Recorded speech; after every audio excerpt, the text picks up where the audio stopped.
অবস্থান্তর মৌলগুলো সাধারণত পরিবর্তনশীল জারণ অবস্থা প্রদর্শন করে থাকে।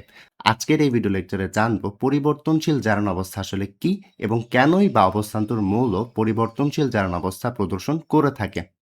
প্রথমেই আমরা জানবো যে পরিবর্তনশীল জারণ অবস্থা আসলে কি।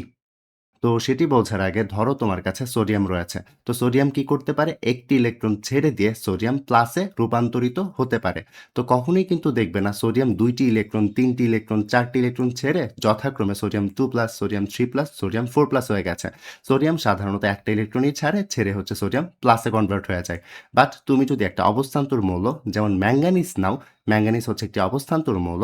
তো এই ক্ষেত্রে দেখা যায় ম্যাঙ্গানিজ যেহেতু অবস্থান্তর মৌল, সে যেটি করে সে হচ্ছে কখনো কখনো ২টি ইলেকট্রন ছেড়ে Mn2+ হয়ে যায়, কখনো 4টি ইলেকট্রন ছেড়ে Mn4+ হয়ে যায় এবং কখনো 6টি ইলেকট্রন ছেড়ে Mn6+ হয়ে যায় এবং কখনো কখনো 7টা ইলেকট্রন ছেড়ে সে হচ্ছে Mn7+ হয়ে যায়। তো এই ব্যাপারটি হচ্ছে আসলে পরিবর্তনশীল জারণ অবস্থা। তাহলে পরিবর্তনশীল জারণ অবস্থা বেসিক্যালি কি? দেখতে পাচ্ছি যে ম্যাঙ্গানিজ হচ্ছে কখনো 2টি ইলেকট্রন ছাড়ছে, কখনো 4টা, কখনো 6টা, কখনো 7টা, রাইট? একই ম্যাঙ্গানিজের প্রথম জারণ অবস্থা হচ্ছে 2, আবার তার হচ্ছে জারণ অবস্থা 4ও সম্ভব, তার জারণ অবস্থা 6ও সম্ভব, তার জারণ অবস্থা 7ও সম্ভব। এইজন্যই বলা হয় অবস্থান্তর মৌলগুলো পরিবর্তনশীল জারণ অবস্থা প্রদর্শন করে। তো এখানে একটা জিনিস খেয়াল করলে দেখবে যে এখানে আমি চার্জ যেটি রয়েছে, চার্জকে আমি জারণ অবস্থা বলছি, রাইট? আমি কিন্তু বলছি যে এইখানে ম্যাঙ্গানিজ যেগুলো আছে, ম্যাঙ্গানিজের চার্জই হচ্ছে জারণ অবস্থা। কেন? কারণ একটু খেয়াল করো। এখানে দেখো এই যে ম্যাঙ্গানিজ 2+, ম্যাঙ্গানিজ 4+, ম্যাঙ্গানিজ 6+ এবং ম্যাঙ্গানিজ 7+, তারা কিন্তু হচ্ছে একক ক্যাটায়ন। আর একক ক্যাটায়নের ক্ষেত্রে তার চার্জ যেটা, সেটাই হচ্ছে তার জারণ অবস্থা। তো যেটি মনে রাখবে, একক ক্যাটায়নের ক্ষেত্রে তার চার্জই হচ্ছে তার জারণ অবস্থা। তো আমরা দেখলাম অবস্থান্তর মৌল পরিবর্তনশীল জারণ অবস্থা প্রদর্শন করছে, রাইট? তো এখন আমরা দেখব যে অবস্থান্তর মৌল পরিবর্তনশীল জারণ অবস্থা কেন প্রদর্শন করে। এই স্লাইডটিতে আমরা যেটি দেখব সেটি হচ্ছে অবস্থান্তর মৌল কেন পরিবর্তনশীল জারণ অবস্থা প্রদর্শন করে এবং পরিবর্তনশীল জারণ অবস্থাকে আমরা আরও ডিটেলসে জানব। ইলেকট্রন বিন্যাসের সময় 3D উপশক্তি স্তর এবং 4s যে উপশক্তি স্তর পাও, তাদের মধ্যবর্তী যে শক্তির তারতম্য বা শক্তির পার্থক্য সেটা কিন্তু খুবই অল্প হয়। এটা কিন্তু আমরা আউফবাউ নীতির সময় দেখে এসেছিলাম যে 4s এবং 3D যে উপশক্তি স্তর রয়েছে তাদের যে শক্তির পার্থক্য সেটা খুবই কম হয়। এই যে প্রপার্টিটি রয়েছে 3D এবং 4s উপশক্তি স্তরের মধ্যবর্তী শক্তির ব্যবধান খুবই কম, এটির জন্যই আসলে হচ্ছে মৌলসমূহ অর্থাৎ জিবলক মৌলসমূহ পরিবর্তনশীল জারণ অবস্থাটা দেখায়। কিরকম? চলো একটু ইলেকট্রন বিন্যাসের মাধ্যমে দেখি। তো এখানে আমরা কি দেখেছি যে 3G এবং 4s যে উপশক্তি স্তর রয়েছে তাদের শক্তির পার্থক্যটা খুবই কম হয়। খুবই কম হওয়ার কারণে যেটা হয় দেখো, ধরো তুমি এখান থেকে এই যে 4s থেকে 2টি ইলেকট্রন সরিয়ে ফেলবে। যদি সরিয়ে ফেলতে চাও তাহলে কি হবে? 4s 0 হয়ে যাবে এবং 3D 5e থেকে যাবে। তখন যেন কি হয়ে যাবে? তখন কিন্তু ম্যাঙ্গানিজ 2+ হয়ে যাবে। আর আগে ম্যাঙ্গানিজে 25 ইলেকট্রন থাকলে তখন ম্যাঙ্গানিজ ইলেকট্রন থাকবে 23t। অন্যদিকে তারপর যদি চাও, দেখো এখানে 4s এ তো এখন তুমি 0 ইলেকট্রন করে ফেলেছ।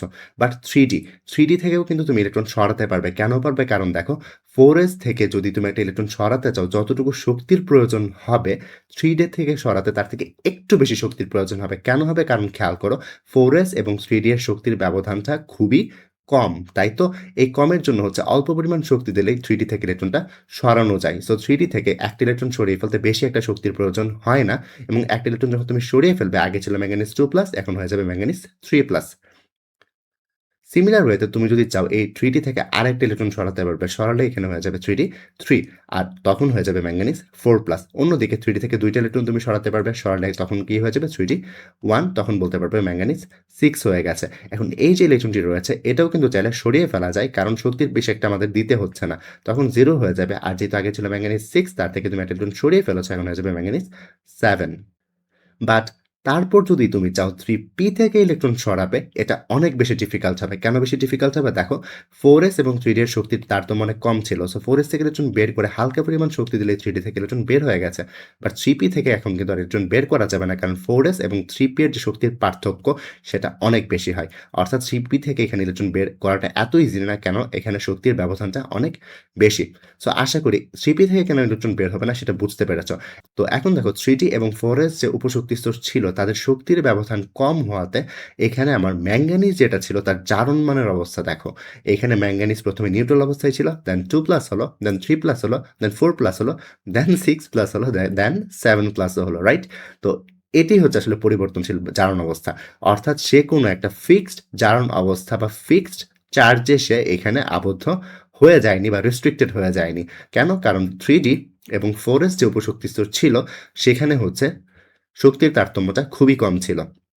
তো এজন্যই হচ্ছে প্রত্যেকটা অবস্থান্তর মৌলই হচ্ছে এই ঘটনাগুলো দেখায়। অর্থাৎ তার পরিবর্তনশীল জারণ অবস্থাটা সে প্রদর্শন করে।